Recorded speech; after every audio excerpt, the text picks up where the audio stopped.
Hello दोस्तों। जैसे कि आप जानते हैं, अभी पिछले 15 जून को गवर्नमेंट ऑफ गुजरात ने एक अपना न्यू इंडस्ट्रियल पॉलिसी लॉन्च किया है। और दोस्तों, मैं आपको बता दूं कि ये जो पॉलिसी है वो गुजरात ने अगले 5 साल के लिए बनाया है। और उसके बाद वो नया पॉलिसी भी लेके आएगा। और इसका ये पॉलिसी जो है, उसका जो मेन रीज़न है वो क्यों बनाया गया है ये पॉलिसी, उसको हम पढ़ेंगे। और इस उससे हमें क्या क्या लाभ मिलने वाले हैं, जो भी नए एंटरप्रेन्योर्स है या तो स्टार्टअप्स है उसको क्या बेनिफिट्स मिलेंगे। और वुमेंस, स्पेशली जो वुमेंस को फाउंडर्स है या तो स्टार्टअप्स कर रहे हैं, उनको क्या बेनिफिट्स अलग से मिलेंगे, उसके बारे में हम वीडियो में पूरा स्टडी करेंगे, जो नया इंडस्ट्रियल पॉलिसी है उसके बारे में। तो आप पूरे वीडियो में बने रहिए मेरे साथ। पहले तो दोस्तों हमको ये समझना होगा कि गुजरात ने ये पॉलिसी बनाई क्यों है, इस पॉलिसी का रीज़न क्या है।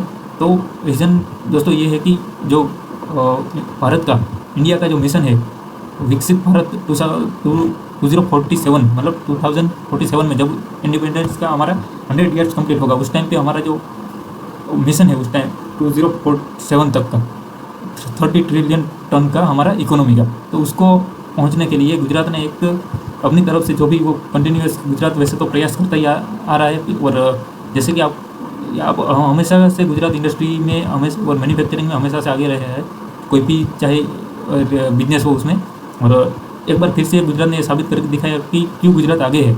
वो जब भी कोई भी इंडस्ट्री, कोई भी स्टेट है, वो इंडस्ट्री इसमें और मैन्युफैक्चरिंग में आगे बढ़ना चाहता है, तो वो डायरेक्ट ऐसे ही नहीं बढ़ जाता। उसके लिए उसको पॉलिसीज़ बनाना पड़ेगा, उसको पॉलिसी मेकिंग करना पड़ेगा, उसको एक स्ट्रेटजी से कैसे कैसे आगे बढ़ना है उसका पूरा प्लान और डेवलपमेंट प्लान होना चाहिए। जैसे कि आप देख सकते हैं यहाँ पे हमने बैकग्राउंड, पहले तो गुजरात का बैकग्राउंड किया है, लास्ट कुछ सालों में गुजरात ने क्या क्या काम किए हैं और उसने कितना कंट्रीब्यूशन किया है अपने जीडीपी में, वो यहाँ पे हम लोग देखेंगे। पहले तो गुजरात का जो जीडीपी था अप टू 2002 तक और 3 में वो 15 बिलियन था, जो कि बढ़ के 2012 और 13 में 87 तक, और उसके बाद 22-23 में अप टू 22-23 तक वो 267 बिलियन तक गया। और अभी जो करंट जीडीपी है 25 अप टू 25 तक वो 329.7 बिलियन है, जो कि जो टारगेटेड जीडीपी है जब विकसित भारत होगा, वो जब 2047 में, तो उसमें गुजरात का जो कंट्रीब्यूशन रहेगा वो 3.5 ट्रिलियन,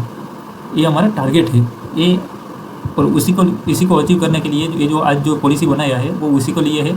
और अगर इसके हिसाब से हम लोग काम करते रहेंगे, हम लोग आगे बढ़ते रहेंगे, तो ये जो टारगेट है इसको आसानी से अचीव कर पाएंगे। ये इसका ग्रोथ चार्ट है, जैसे यहाँ पे था और ये बाद में अभी हम यहाँ तक पहुँचे हैं 329 बिलियन डॉलर। और दूसरा इसका, अगर गुजरात का अभी जो मेन चीज़ें है, जैसे कि आप देखेंगे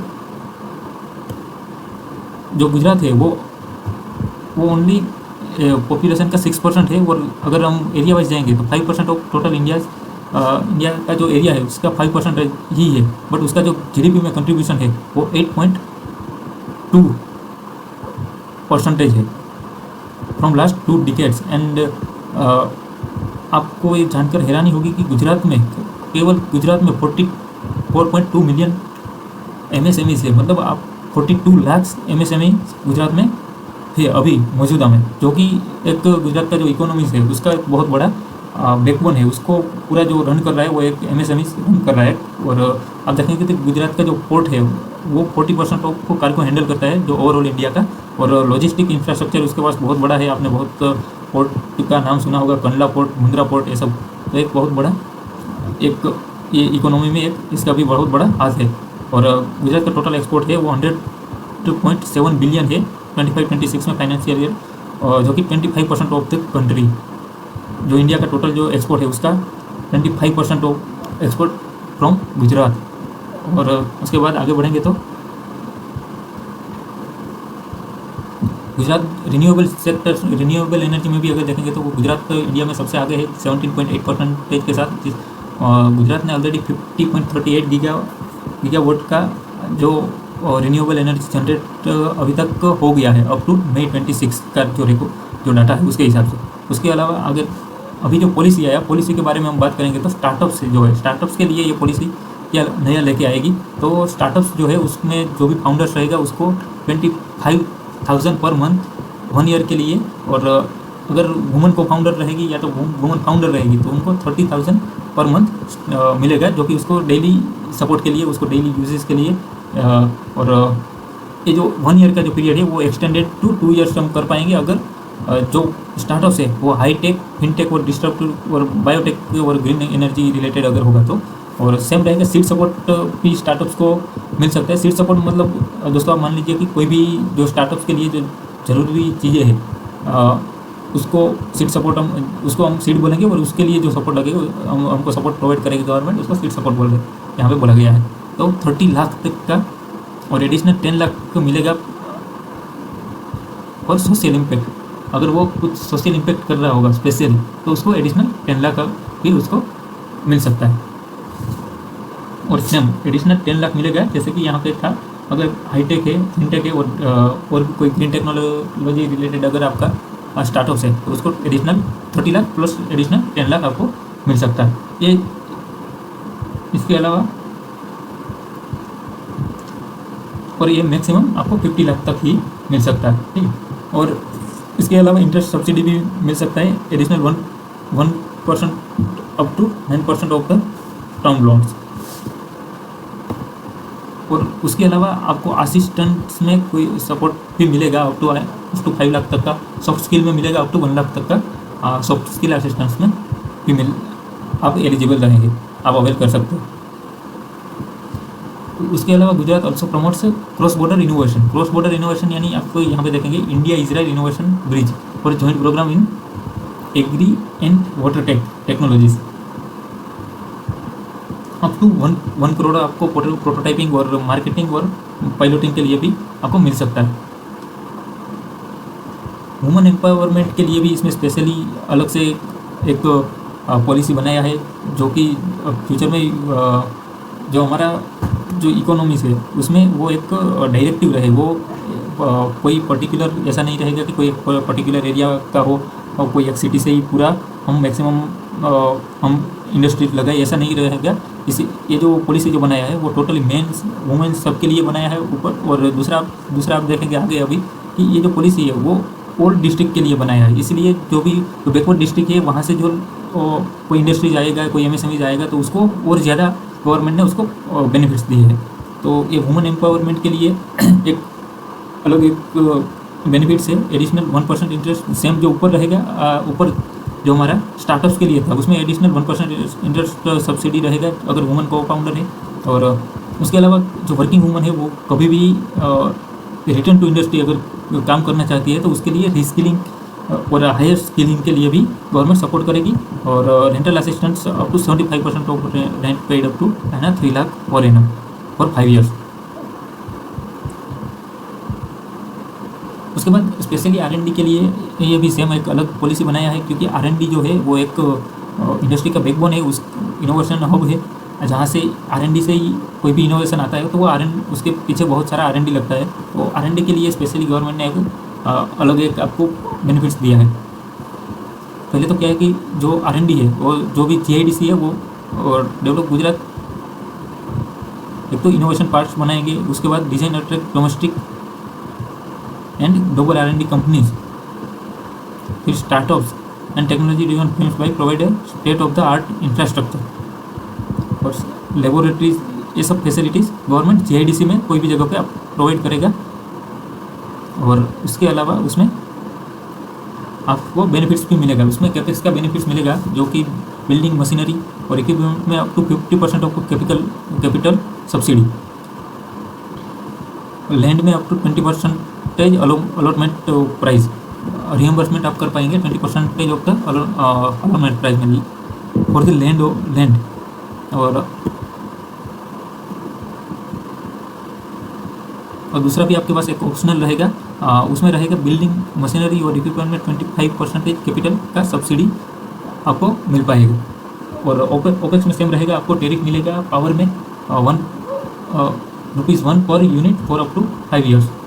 और पेरोल में भी आपको ओपेक्स में अगर देखेंगे तो एक टेरिफ को मिलेगा पावर में और दूसरा पावर में पेरोल में सब्सिडी मिलेगा 10,000 पर पर्सन फॉर 3 ईयर्स। और IPR सपोर्ट में मिलेगा 100% रिइंबर्समेंट अप टू 10,000 रुपीज़ पर IPR आपको, और वो 10 ईयर्स के लिए मिलेगा। सेम मिलेगा पेटेंट सपोर्ट के लिए 75% ऑफ द कॉस्ट मिलेगा INR 15 लाख पर पेटेंट, आपको जितने भी पेटेंट आप साइन करवाते हैं उसके ऊपर 15 पेटेंट, सॉरी 25 पेटेंट तक आपको INR 15 लाख आपको मिल सकता है, और ये ओवर 10 ईयर्स तक का ये आपका उसका पीरियड रहेगा। उसके अलावा आप आगे देखेंगे तो policy also provide 25% of reimbursement for international certification up to 10 lakh per certificate, और ये मैक्सिमम 5 सर्टिफिकेट्स के लिए आपको मिलेगा। ये अलग अलग सर्टिफिकेट्स है, ये सब के लिए अगर आपको मिलता है तो उसके लिए जो भी चार्जेस लगेगा उसको आप 25% आप रिइंबर्स कर सकते हैं। अभी मेन जो अपना है MSMEs के लिए ये जो बेनिफिट्स है वो अलग अलग इंडस्ट्री के लिए है। तो इंसेंटिव फॉर MSMEs में पहले तो MSMEs को डिफाइन कैसे किया है, तो माइक्रो एंटरप्राइज है, तो investment in a plant and machinery और इक्विपमेंट अप टू 2.5 करोड़। अगर 2.5 करोड़ के अंदर का आपका अगर स्टार्टअप है या तो एंटरप्राइज है तो उसको आप माइक्रो एंटरप्राइजेस में आएगा। उसके बाद अगर 2.5 से 25 करोड़ के बीच में है तो वो स्मॉल एंटरप्राइजेस में आएगा, और 25 से 125 तक का है तो आपका मीडियम एंटरप्राइजेस के अंदर आएगा। तो यहाँ पे उसका इंसेंटिव क्या मिलेगा MSMEs को, तो उसके लिए है जो कैटेगरी बी में आएगा। कैटेगरी में आपको दोस्तों पहले कैटेगरी हम समझ लेते हैं, यहाँ पे मैंने लास्ट में रखा है कैटेगरी ए और कैटेगरी बी क्या है। कैटेगरी ए में आएगा बैकवर्ड डिस्ट्रिक्ट, स्पेलिंग मिस्टेक है दोस्तों, ये ट्राइबल बेल्ट आएगा। ट्राइबल एरिया है जो कि बैकवर्ड एरिया है, जहाँ पे इंडस्ट्रीज नहीं है ऐसा एरिया। और थ्रस्ट सेक्टर में क्या क्या आएगा, तो ग्रीन एनर्जी आएगा, सेमीकंडक्टर्स, रोबोटिक्स, एग्रो प्रोसेस हो गया, health care, EVs, critical minerals, और आप ड्रोन्स वगैरह देखेंगे तो वो भी थ्रस्ट सेक्टर में आएगा। उसके बाद कैटेगरी बी में क्या आएगा, relatively developed cities and industrial cluster, जहाँ पे ऑलरेडी इंडस्ट्रीज एग्जिस्ट कर रहा है उसको हमने रिलेटिवली कैटेगरी बी में रखा है। जो कि कैटेगरी बी में जो भी रहेगा, बी से जो भी MSMEs आएगा उसको कम बेनिफिट्स मिलेगा as compare to category A, क्योंकि डाइवर्सिफाइड हमको इंडस्ट्रियल डेवलपमेंट करना है, उसके लिए ये पॉलिसी बनाया गया है। और तो आपको देखेंगे यहाँ पे कैटेगरी बी में जो मैक्रो इंडस्ट्री रहेगा उसको 25% ऑफ EFCI इन 1 ईयर, मतलब उसका जो भी प्लांट और मशीनरी का चार्जेस होगा उसका 25% उसको 1 ईयर के अंदर में मिल जाएगा। उसके बाद जो स्मॉल और मीडियम कैटेगरी का है उसको भी 25% मिलेगा, बट उसको जो है वो 5 ईयर्स के पीरियड में मिलेगा। और दूसरा एक कैपिटल पे सब्सिडी मिल रहा है, दूसरा है इंटरेस्ट सब्सिडी में 7%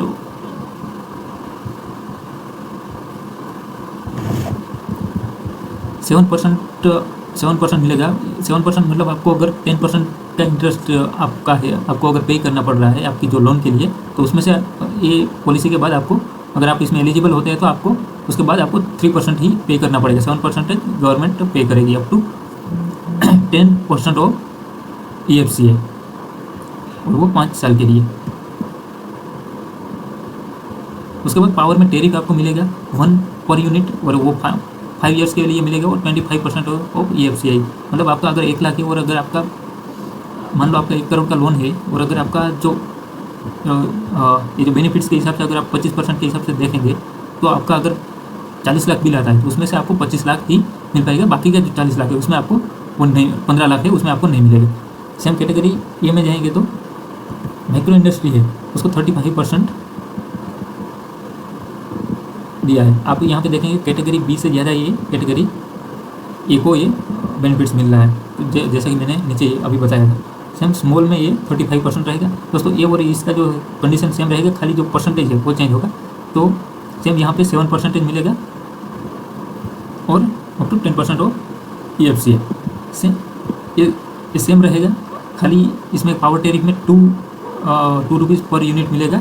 और उसके बाद अगर हम देखेंगे तो लार्ज इंडस्ट्री का डेफिनेशन क्या हमको दिया है इसमें,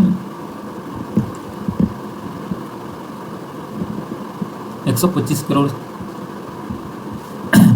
करोड़ का अगर आपका इंडस्ट्रीज है तो उसको हम लार्ज इंडस्ट्री में गिनेंगे। और उसका जो उसमें 2 अलग अलग पार्ट में डिवाइड किया है, थ्रस्ट सेक्टर और एक जनरल सेक्टर। तो पहले थ्रस्ट सेक्टर में देखेंगे, थ्रस्ट सेक्टर में कैटेगरी बी में देखेंगे तो 15% ऑफ EFCI का आपको ओवर 8 ईयर्स के लिए आपको कैपिटल में सब्सिडी मिलेगा, इंटरेस्ट में सब्सिडी मिलेगा 7% अप टू 8 ईयर्स, और 15% ऑफ द EFCI, और 1 रुपीज़ पर यूनिट आपको पावर टेरिफ मिलेगा सेम 8 ईयर्स के लिए। बट उसका जो परसेंटेज है वो 15% रहेगा of the EFCA maximum. Same category A के लिए ये जो 15 है उसको 25% मिलेगा, और बाकी का पावर का सेम रहेगा, बट ये जो परसेंटेज है वो 20% तक का आपको बेनिफिट्स मिल सकता है आपको। सेम पावर टैरिफ में 2 पर यूनिट मिलेगा कैटेगरी ए के लिए, और 8 ईयर्स और 20% of the EFCA। General category में थोड़ा अलग रहेगा, जनरल कैटेगरी में थोड़ा कम रहेगा इससे। जैसे कि यहाँ पे देखने जाएंगे 15% of EFCA up to 10 years के लिए आपको मिलेगा।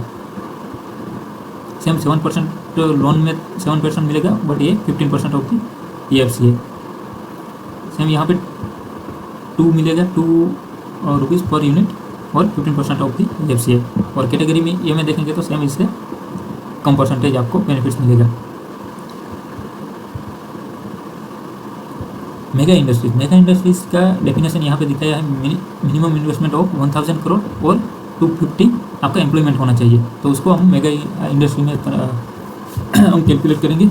मेगा इंडस्ट्री में सेम रहेगा, कैटेगरी ए में हम ज़्यादा बेनिफिट्स मिलेगा as compare to category B, उसमें 25% ऑफ द EFCA का आपको 10 ईयर्स के लिए कैपिटल सब्सिडी मिलेगा। इंटरेस्ट सब्सिडी में देखेंगे तो 7% ऑफ द लोन का आपको 10 ईयर्स के लिए 25% ऑफ द EFCA आपको मिलेगा, और 2 रुपीज़ पर यूनिट आपको टैरिफ मिलेगा 10 ईयर्स के लिए, और up to 25% of EFCA। Same category B में देखेंगे तो 20% मिलेगा आपको, और इंटरेस्ट सब्सिडी है वो सेम मिलेगा, बट उसका जो परसेंटेज है वो 20% ऑफ द EFCA ही मिलेगा।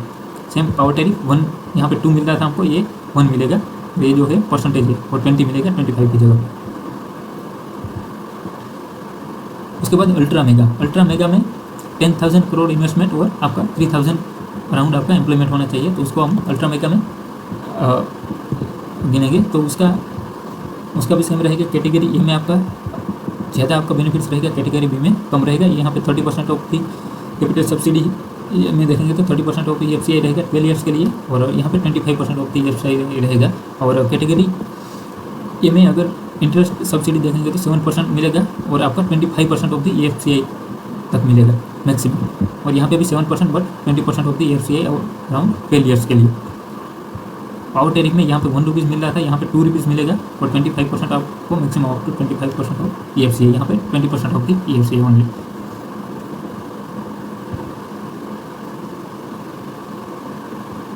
और दोस्तों यहाँ पे स्पेशल प्रोविज़न दिया है फॉर थ्रस्ट सेक्टर, जो सेक्टर में गवर्नमेंट ऑफ गुजरात ने, अगर आपने स्पीच सुना होगा जो chief minister of the Gujarat है और deputy chief minister of the Gujarat है, तो उनका अगर आपने स्पीच सुना होगा तो गुजरात का जो ये प्लान बनाया है उसके हिसाब से अगर देखेंगे तो जो भी सेक्टर में नेक्स्ट 5 ईयर्स में जिसमें नंबर 1 पे आना है और जिसमें टॉप में आना है, वर्ल्ड क्लास बनना है, उस ऐसे सेक्टर्स में को एक अलग जोन और अलग एक थ्रस्ट सेक्टर करके लिया है। और उस जो थ्रस्ट सेक्टर में जितने भी सेक्टर को अगर जिसको लिया है उसको थ्रस्ट सेक्टर और एक स्पेशल थ्रस्ट सेक्टर, ये 2 अलग अलग कैटेगरी में बांटा है। तो जो स्पेशल थ्रस्ट सेक्टर में जो सेक्टर आते हैं उनको एक अलग से बेनिफिट्स दिया गया है।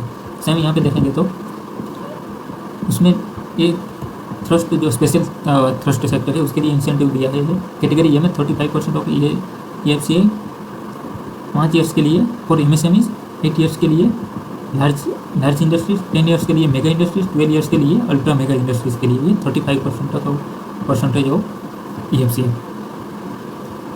जो माइक्रो इंडस्ट्री है उसको ये फर्स्ट ईयर में ही उसको 35% मिल जाएगा। बाकी सबका जो इस पर यहाँ पे जो लिखे 5 ईयर्स 8 ईयर्स 10 ईयर्स और 12 years respectively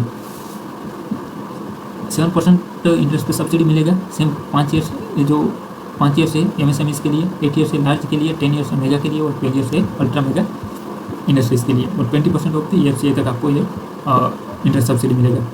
INR 2 per unit ये पावर टैरिफ मिलेगा। सेम 5 ईयर्स 8 ईयर्स 10 ईयर्स और 12 ईयर्स, और 20% ऑफ द EFCA तक आपको ये बेनिफिट्स मिल सकता है। कैटेगरी बी का अगर देखेंगे तो वो 35 का 30% हो जाएगा, और बाकी सारी कंडीशन है वो सेम रहेगी। सेम अगर यहाँ पे भी हम देखेंगे तो 7% ये सेम रहेगा, पूरा परसेंटेज भी आपका सेम रहेगा for the special thrust sector.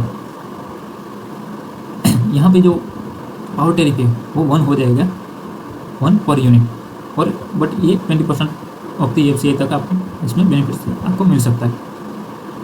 यहाँ पे ट्रस्ट सेक्टर्स भी मैंने दिखाया दिया है कौन सा ट्रस्ट सेक्टर्स में आएगा। तो ये ग्रीन एनर्जी है और इकोसिस्टम हो गया, मोबिलिटी हो गया, कैपिटल इक्विपमेंट हो गया, टेक्सटाइल एंड मटीरियल्स, फिर जो क्रिटिकल मिनरल्स है सब, केमिकल्स हो गया। इस ट्रस्ट सेक्टर मीन्स आपको दोस्तों ऐसा मान लें कि जो कोई ऐसा सेक्टर है जहाँ पे जो प्राइवेट जो एंटरप्राइजेस है और प्राइवेट प्लेयर्स है वो वहाँ पे इन्वेस्ट करना नहीं चाहते क्योंकि वो रिस्की होता है और जो उसका सप्लाई चेन है वो प्रॉपर इंडिया में नहीं होता है। तो ऐसी कैटेगरी में गवर्नमेंट क्या है ज़्यादा रिलैक्सेशन देती है, उसमें ज़्यादा सब्सिडी देती है ताकि प्राइवेट प्लेयर भी उसमें इन्वॉल्व हो और वो सेक्टर को हम आगे ले पाए। तो उसके लिए एक ट्रस्ट सेक्टर करके एक अलग से सेक्टर इसमें बनाया और उसमें ज़्यादा सब्सिडी दिया है, जैसे कि मैंने आपको दिखाया कैटेगरी ए और कैटेगरी बी में दिखाया था। उसके अलावा सिलेक्टेड ट्रस्ट सेक्टर्स है, उसका जो रीज़न है सिलेक्टेड ट्रस्ट सेक्टर्स में जो रीज़न में जो सेक्टर्स है उसमें हमको ज़्यादा डेवलपमेंट करना है, जिसमें हमको आगे बढ़ना है और जिसमें हमको टॉप पे जाना है, जैसे कि manufacturing of sports and goods equipment हो गया, मैन्युफैक्चरिंग ऑफ टॉयज़ हो गया, मैन्युफैक्चरिंग ऑफ फुटवेयर, जो कि ऑलरेडी हमारे पास बहुत अच्छा इसका मैन्युफैक्चरिंग है, बट हमको उसमें और भी आगे बढ़ के उसमें टॉप तक पहुंचना है। उसके लिए उसको स्पेशल ट्रस्ट सेक्टर्स करके उसमें और ज़्यादा इन्वेस्टमेंट देने का कोशिश किया है गवर्नमेंट ने। मैन्युफैक्चरिंग ऑफ ड्रोन्स हो गए और मैन्युफैक्चरिंग ऑफ रोबोट्स हो गए। आई होप दोस्तों आपको ये न्यू इंडस्ट्रियल पॉलिसी है वो आपको समझ में आया होगा और एक बहुत अच्छा पॉलिसी है। और ये सबको आप अगर आप और भी ज़्यादा आपको पढ़ना चाहते हैं तो आप गूगल करिए, उसका एक पूरा आपको PDF मिलेगा। आपको यूट्यूब पे जो लाइव इसका पॉलिसी के दौरान जो भी अलग अलग लोगों ने उसके बारे में बताया वो आपको और भी ज़्यादा आपको समझ में आएगा। तो एक बहुत अच्छा एक अपॉर्चुनिटी है जो भी लोग स्टार्टअप कर रहे हैं और जो भी इंडस्ट्री में है ऑलरेडी उसके लिए। तो उन सबको एक चीज़ जानना ज़रूरी है, उसको क्या क्या बेनिफिट्स मिल सकता है इस इंडस्ट्रियल पॉलिसी की वजह से। और थैंक यू दोस्तों, आप ये पूरा वीडियो लास्ट तक देखने के लिए। और आपको कमेंट करिए आपको और किस चीज़ के बारे में आपको ज़्यादा जानना है, हम लोग उसके ऊपर भी आगे वीडियो बनाते रहेंगे। थैंक यू दोस्तों।